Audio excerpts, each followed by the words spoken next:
Hey everyone, this is Devin Carroll.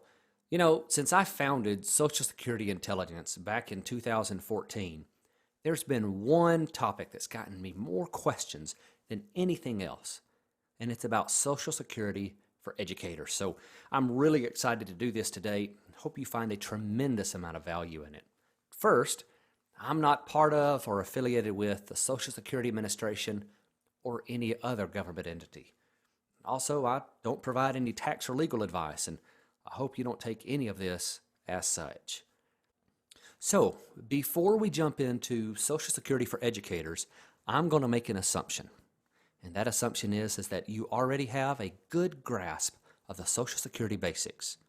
But if you don't, I have good news. At the bottom of your screen, you'll see a link that you can click on, and that'll take you to my video on Social Security basics. And that's going to go into details about eligibility for benefits, how those benefits are calculated, full retirement age, spousal benefits, so on and so forth. So let's get this started. So what's so different about educators, and what makes it so complicated that I get so many questions on this?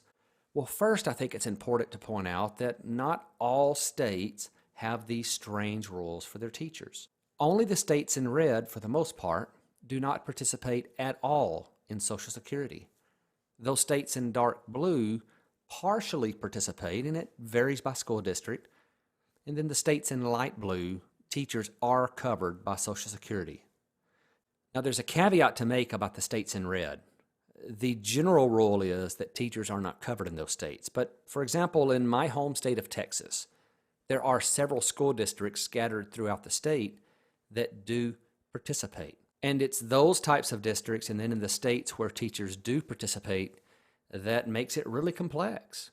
Because if you're a teacher who's either had employment outside of education and then came into education as a second or third career, or maybe you've left education and that was your first career, or if you taught, for example, here in my hometown of Texarkana, we have teachers that teach on the Arkansas side where they pay into Social Security, and then they move to the Texas side where they do not pay into Social Security, and it really makes for a complex situation when you're trying to plan for your retirement.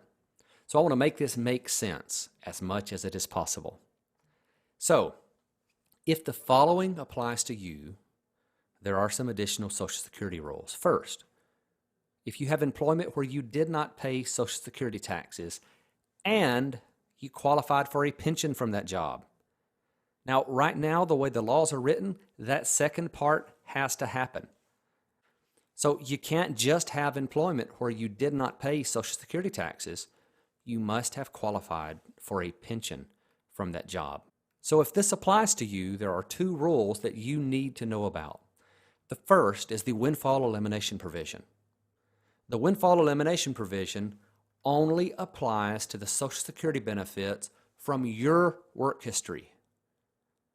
So if you've had other employment, maybe outside of teaching or before you taught, or maybe you left teaching and now you're doing something else where you're paying in Social Security, but you also have a pension from the time you spent as a teacher or in education, the Windfall Elimination provision will apply. And then there's the government pension offset.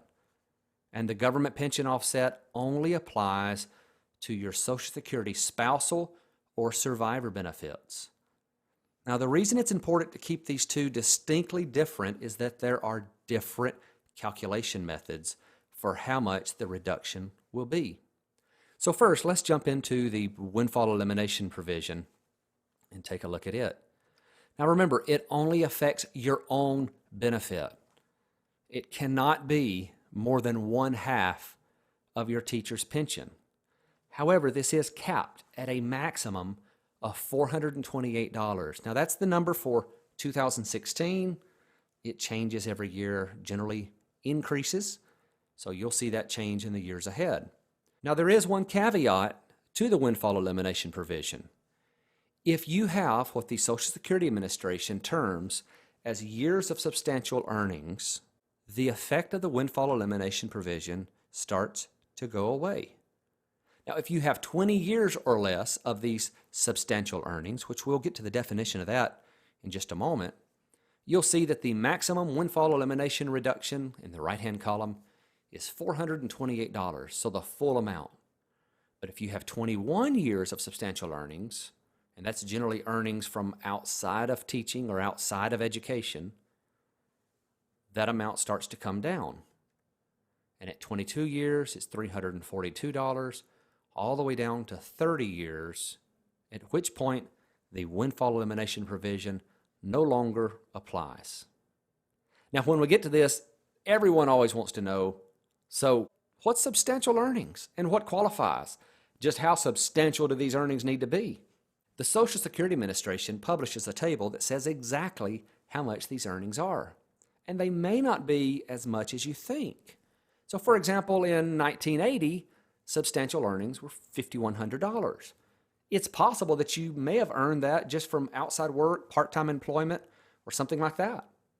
In the year 2000, it's $14,175. All the way down to 2015-16, it's $22,050. So to summarize the windfall elimination provision, first, do you have a pension from work with no Social Security tax? And do you have less than 21 years of substantial earnings? If the answer to both of those is yes, then the windfall elimination provision applies to you. So the next rule that you need to know about is the government pension offset. And remember, it only affects spousal or survivor benefit. The amount of the offset is 2/3 of your teacher's pension.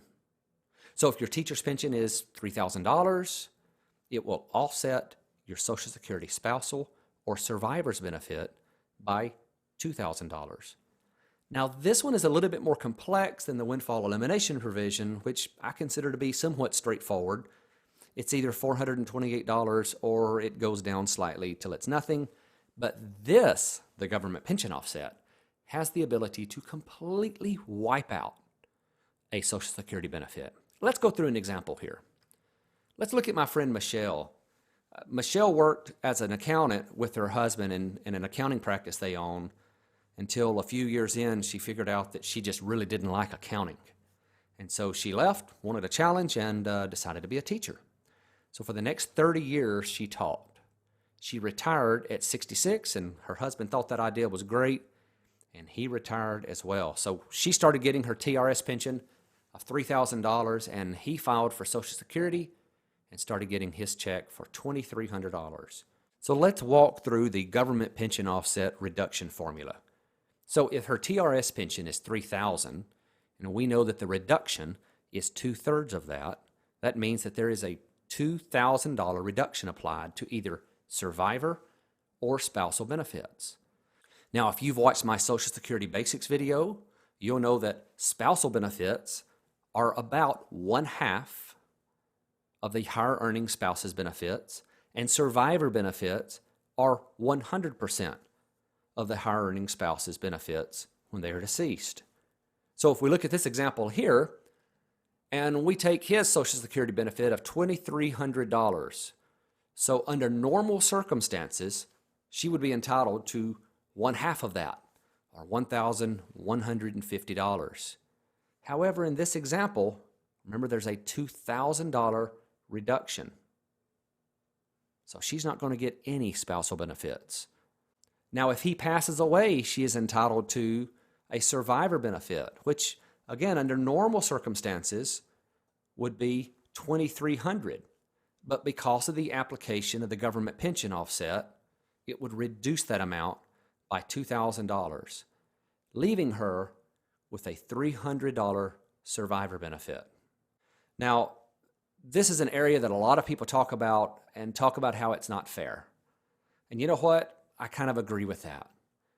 If Michelle would have stayed at home instead of being a teacher, she would have qualified for that full survivor benefit. So I get it. Now, there is one workaround to maneuver by the government pension offset, and it's called the last 60-month rule. And here's what it is. If you work in a covered position, which is you are paying Social Security tax, and you're covered under the same retirement plan, so for example, Texas TRS, and you do that for 60 months in a row, the government pension offset will not apply to you. Now, here's the way this works. Let's say that you're teaching in the Texarkana Independent School District. And for the last 60 months of your career, you decide to move down to San Antonio, take a position with their school district where they do participate in Social Security, and you work for 60 months. You would not be subject to the government pension offset. So the question is it worth it? So let's work through some numbers and I'll let you decide for yourself. So let's take, for example, a spousal benefit of $1,000 per month with a 2% annual cost of living adjustment over a 20-year lifespan. So that spousal benefit is what you would not be eligible for if the government pension offset applied to you, but if you could get out from under it, it would be. And the value of that spousal benefit over your retirement lifespan would be $291,000 and some change. But let's say that the higher earning spouse in your family passed away and your survivor benefit was $2,000 a month. With that same annual cost of living adjustment over that same time period, then getting that extra survivor benefit would be worth $583,000. Now, there's a lot of factors that go into that. Those are rough numbers, and you certainly shouldn't take those as the basis for deciding should you do that or not. You need to get some help to make sure that strategy is right for you. So to summarize, if you have employment where you did not pay Social Security tax and you qualified for a pension from that job, the windfall elimination provision will most likely apply to you, and that covers Social Security benefits from your work history. In addition, the government pension offset will apply, and that covers Social Security spousal or survivor benefits. I hope you've enjoyed this presentation and now maybe understand the windfall elimination provision and the government pension offset just a little bit more. I'd like to invite you to stay connected with me. If you're on Twitter, you can find me at Devin A. Carroll. If you're on Facebook, Devin Anthony Carroll. Find me on the blog, socialsecurityintelligence.com, and depending on when you're watching this, we have a podcast launching soon, bigpictureretirement.net. Thanks again for watching. Have a great day.